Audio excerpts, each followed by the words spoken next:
Hi అండి, అందరికీ నమస్కారం. నిన్నటి వీడియోలో అయితే మనము టెంకల ద్వారా వచ్చే తేగలను అయితే చూసాం కదా. మీకు నేను చెప్పాను కదా, టెంకలతో మనకి పప్పు కూడా వస్తుందని. అదే టెంక పప్పు అండి. చాలా బాగుంటుంది టెంక పప్పు. టేస్ట్ అయితే అసలు నిజంగా దేనికి రాదనమాట. ఆ టేస్ట్ అంత బాగుంటుంది. అయితే టెంకలు మనకి తేగలు వచ్చేసిన తర్వాత అయితే ఆ టెంకలకి అయితే గుజ్జు ఉండదన్నమాట. కొంచెం చిన్నగా వచ్చిన మొక్క వస్తుంది అనమాట టెంకకి. అదైతే మాత్రం చాలా బాగుంటుంది.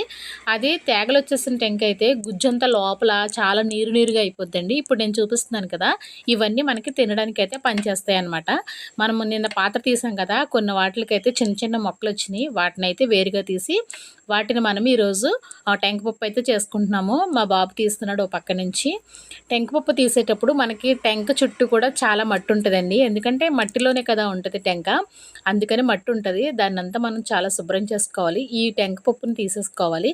మనకి కొబ్బరి పువ్వు అని బయట అమ్ముతారు కదా, సేమ్ అలా ఉంటుంది. కానీ దాని మీద చాలా టేస్టీగా ఉంటుంది. మన పల్లెటూరులోనే ఇలాంటివి దొరుకుతాయి. బయట అయితే ఇవి కవర్లో పెట్టి టెంకన కొట్టి ఆ పప్పుని కవర్లో పెట్టి అమ్ముతూ ఉంటారు. మాకైతే ఫ్రీ అనండి. మా ఫామ్లోనే వేసాం కాబట్టి చక్కగా ఎప్పుడైతే అప్పుడు మేము ఈ టెంక పప్పుని కొట్టుకుని అయితే తింటున్నాం. చూస్తున్నారు కదా, ఆ గుజ్జు చూడండి ఎంత బాగుందో.